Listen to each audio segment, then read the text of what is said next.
자, 초선 의원들이 당대표 도전에 지금 나서고 있는 중입니다. 김웅 의원은 오늘 출마표를 던졌습니다. 아예 이렇게 출마의 변을 밝혔는데요. 기존 여의도 정치에 공식에 젖어 있지 않는 내가 모든 것을 바꿀 수 있다. 대선 승리를 바란다면 당대표로 자신을 선택하라고 포효했습니다. 아울러 윤희숙 의원과 김은혜 의원 같은 경우에는 지금 자천타천 당대표에 나설 것이라는 얘기가 나오고 있는데 일단 윤희숙 의원은 최고위원회는 나가지 않을 것이다 라고 얘기를 했습니다. 그렇다면 어떻게 한다는 걸까요? 김은혜 의원 같은 경우에는 제안을 듣고 있다, 당원들 뜻도 듣고 있다 라고 얘기를 했습니다. 그래서 어떻게 할 것인지 지금 관심이 모아지고 있는데 그렇다면 실제로 가능성은 어떨까요? 초선 의원들이 당대표가 될 수 있을까요? 또는 당대표가 되진 않더라도 지금 사실은 예전에 좀 올드한 그런 이미지를 갖고 있는 국민의힘을 바꿔놓을 수 있을까요? 이 부분 어떻게 보십니까? 여론조사에서 그 기존의 뭐 원내대표를 지내셨던 분들, 중진 의원들 이런 분들보다 정치 신인 사람들의 여론조사 비율이 꽤 높게 나왔어요. 네. 자, 이것이 의미하는 바가 당내 국민의힘 내부의 당원들의 분위기는 어쩔지 모르겠지만 일반 중도층 여론이라든지 일반 국민들의 여론은 도로 한국당, 도로 영남당에 대해서 우려를 하고 있습니다. 그러다 보니까 이 사람들 말고 좀 새로운 사람 나왔으면 좋겠다. 이런 것들이 반영이 된 게 바로 조금 이따 얘기할 그 여론조사에 반영돼서 네. 뭐 이준석 씨라든지 아니면은 김웅 의원 같은 분들이 여론조사에서 선전하는 거거든요. 자, 그런데 이게 이제 실제로 얼마만큼 이제 효과를 발휘할 거냐라고 본다면 저는 이런 그게 쉽게 꺾일 것 같진 않아요. 네. 그러니까 지금 당내에서 이런 그 움직임들이 도로한국당, 도로영남당에 대한 우려 이런 부분들이 저는 분명히 뭐 앞으로 전당대회가 좀 지내봐야지 알 것 같긴 한데 지금 분위기라면 상당히 저는 선전할 거라고 봅니다. 물론 이게 뭐 당대표 자리를 갖다가 위협하거나 또는 이런 소장파가 소위 말해서 당대표에 뭐 올라선거나 이러기는 어려울 거예요. 네. 하지만 의미 있는 득표를 할 가능성은 현재 매우 높다. 하지만 당대표까지 가기에는 만약에 당대표까지 갈 정도의 당내 분위기라면요. 네. 김종인 비대위원장이 물러나지 않았죠. 김종인 비대위원장이 물러나지 않았습니다. 아마 김종인 비대위원장 여전히 당대표 하면서 네. 윤석열 영입 벌써 했을지도 몰라요. 그런데 당내의 그런 소위 진성당원들, 핵심 강성당원들 이런 분들이 입김이 여전히 하기 때문에 네. 당대표까지는 좀 어렵지 않을까라고 봅니다. 그렇군요. 아직까지는 예전 강경 보수파들의 목소리가 더 크기 때문에 이 초선들이 대표가 되기는 쉽지는 않겠으나 그래도 이들의 목소리가 그냥 찻잔 속에만 머물게 되지는 않을 것이다 라고 말씀을 하셨습니다. 그런데 제가 지금 말씀드린 이 세 명의 초선 의원들 김웅, 윤희숙, 김은혜 의원 외에 지금 이준석 전 최고위원도 당대표 출마를 선언했습니다. 이준석 전 최고는 사실은 국회의원에 당선된 적이 없기 때문에 제 원외라고 말씀은 드렸습니다만 그래도 청년을 대변하는 그런 인사로 지금 꼽히고 있는 와중인데 뭐 주호영 전 원내대표와 설전을 벌이면서 지금 계속해서 또 이름을 드높이고 있는 부분도 있습니다만 이게 또 같은 그 청년 당원들, 청년 의원들인가 또 이렇게 묶이기도 좀 쉽진 않은 것도 같습니다. 지금 초선 의원들의 목소리와 이준석 전 최고가 지향하는 바가 같은 건지 이런 얘기도 지금 얘기가 나오는데 평론가님 어떻게 보십니까? 이준석 전 최고위원이 사실 뭐 당내 또 정치력으로 치자면 나이는 더 적을지 몰라도 네. 지금 거론하신 김웅, 윤희숙, 김은혜 이분들보다는 구력이 더 오래된 분이죠. 네. 사실 따지고 보면.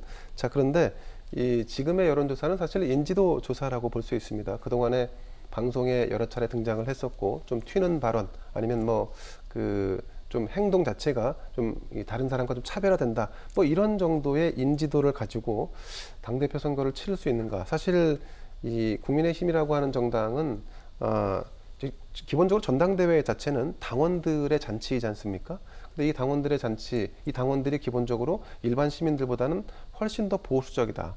그럼 이 보수적인 당원들이 볼 때 이준석 전 최고위원이 과연 우리 당을 대표할 수 있는 사람이라고 보는 건지 아니면 그냥 우리 당의 어떤 뭐 흥행 요소의 어떤 마스코트 정도 하나 네. 이런 완 오브 댐으로 보는 건지는 아마 이제 실제로 경선을 해보면 결과가 나타날 겁니다. 이 당원 대의원단이 70%를 차지하기 때문에 사실 이준석 전 최고위원이 이 김웅, 윤희숙, 김은혜 이런 분들과 단일 대오, 뭐 이를테면 단일화를 형성해서 판을 한번 엎겠다, 한번 뒤집어 보겠다라는 시도를 할 수 있는데, 이게 이제 또 단일화의 딜레마가 있습니다. 사실 초선들은 선명성이 제일 중요한 거 아닙니까? 기존의 정치인들과 좀 다르다. 그래서 신진을 바라는 목소리, 그런 네. 바람들이 있어서 이분들이 지금 이렇게 뭐 왕성한 활동을 목소리를 내고 있는 건데, 근데 각자가 자신의 정치를 말하지 않고, 야, 선거 승리를 위해서 이 당대표 하기 위해서 우리 다 뭉치자. 네. 이거는 이제 정치적인 역학, 뭐 이런 형이상학으로 빠지게 되니까 사실 여기는 이제 모순되는 부분이 있습니다. 그래서 쉽지 않아 보이고, 이제 여러분들이 주목하시는 것 중에 하나가 이제 나경원 전 의원의 이 출마가 네. 될 거냐 안 될 거냐 이 부분일 텐데, 뭐 출마로 거의 기울어지고 있습니다만, 이제 나경원 의원의 고민은 이런 겁니다. 지금 구도가 수도권 대 영남, 신진 대 구 세력, 이게 네. 이런 구도로 짜여 있단 말이죠. 그러면 나경원은 어느 스탠스에 누구와 더 결합 지점을 찾을 것이냐에 대한 고민이 있을 겁니다. 그래서 그냥 지금 현재로서 본다면 황교안 당대표 시절에 그런 이미지를 좀 벗고 네. 신진들과 결합하는 모습을 취하려고 하는데, 근데 신진과 결합해서는 영남의 당원들의 호응을 얻기가 어려워지는 이런 딜레마가 있기 때문에 최종적으로도 다음 주까지 아마 고민을 지속하지 않을까 싶습니다. 그렇군요. 네.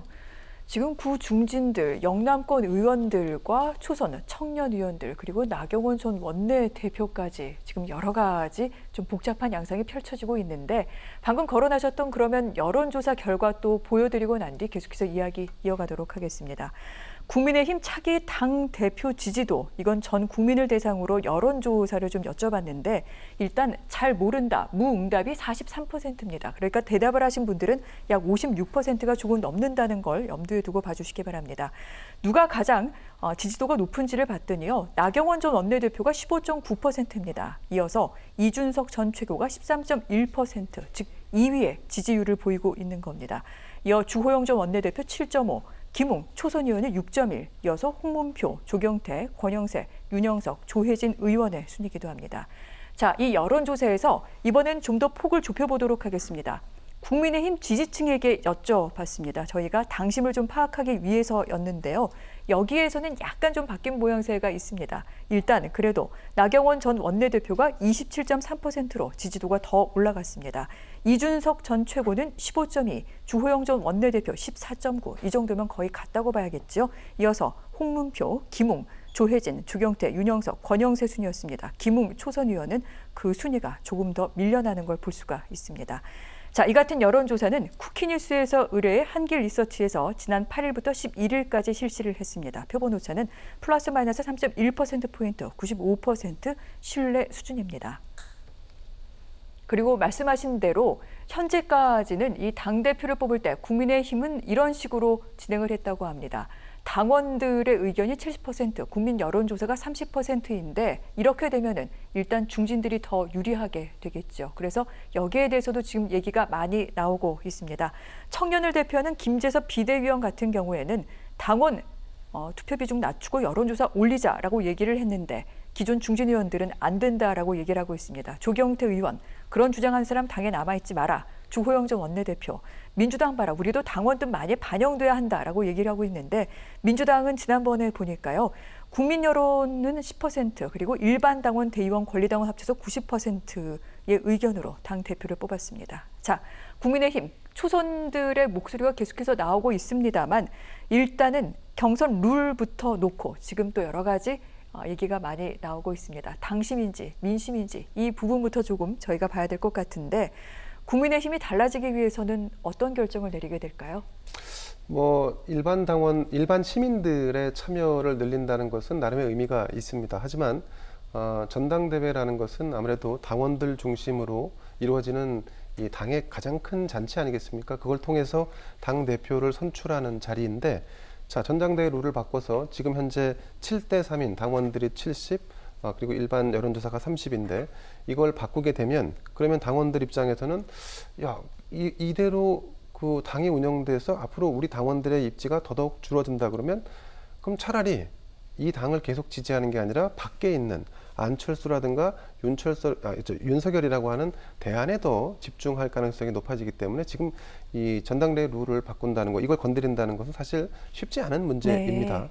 네. 이 정치공학적으로 조금 해석을 하자면 어쨌든 이 지금 현재의 당 룰을 그냥 그대로 두고 현재 지금 나오고 있는 신진들, 초선 중심의 이 신진들이 컷오프에서 어떻게 선전을 하고 그 컷오프의 선전 여하에 따라서 사실 아까 말씀드린 단일화 국면으로 전개될 수 있는 가능성, 그래서 그 단일화를 통해서 흥행을 할 수 있는 가능성은 아직은 남아 있다고 봅니다. 그래서 그 이번 전당대회는 뭐 아시겠습니다만 코로나 전국 때문에 사람을 불러 모이거나 조직을 동원하거나 이런 게 지금 대면 접촉이 어렵지 않습니까?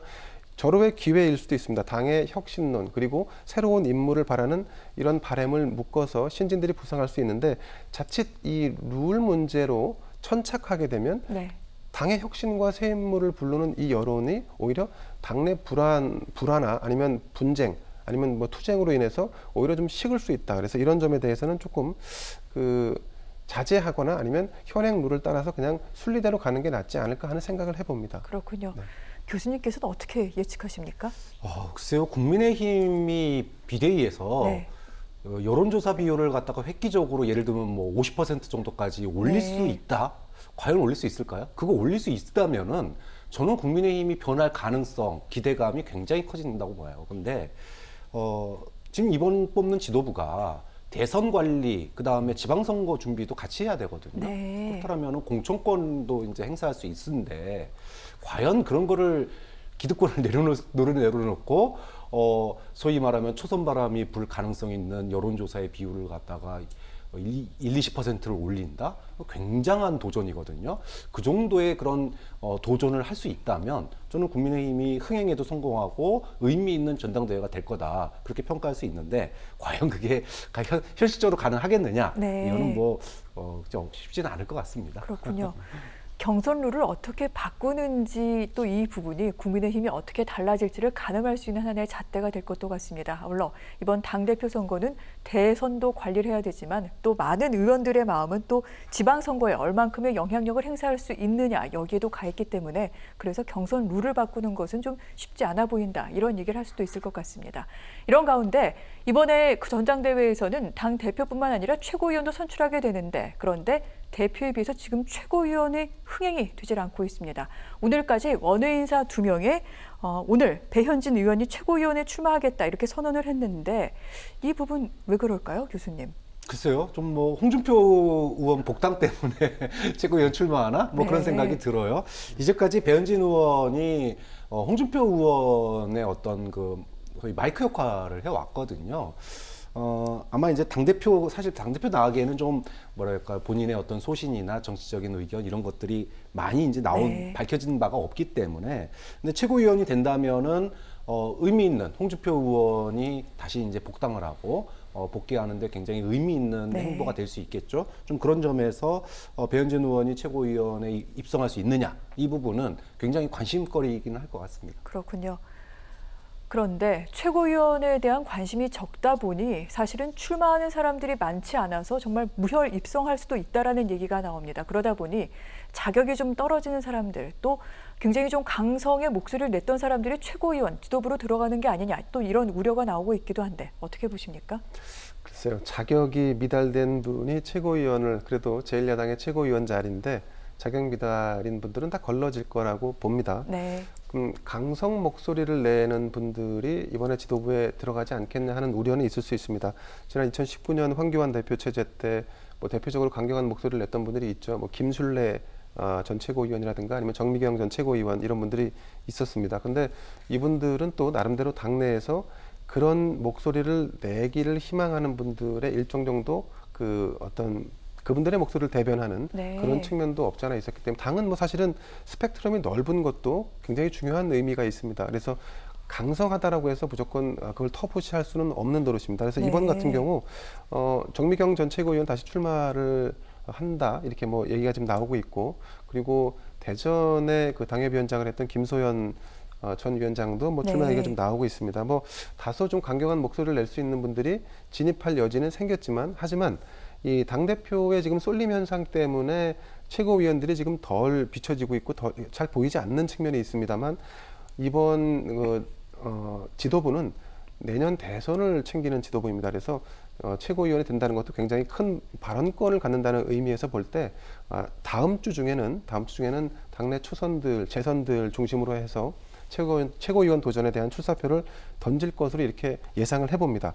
그 당원들 입장에서 본다 그러면 최고위원을 꼭 국회의원이 또 해야 되는 건 아닙니다. 그래서 이번 같은 경우는 원외에서 네. 최고위원을 하겠다라고 도전하는 분들이 꽤 많이 늘 것으로 예상이 됩니다. 그렇군요.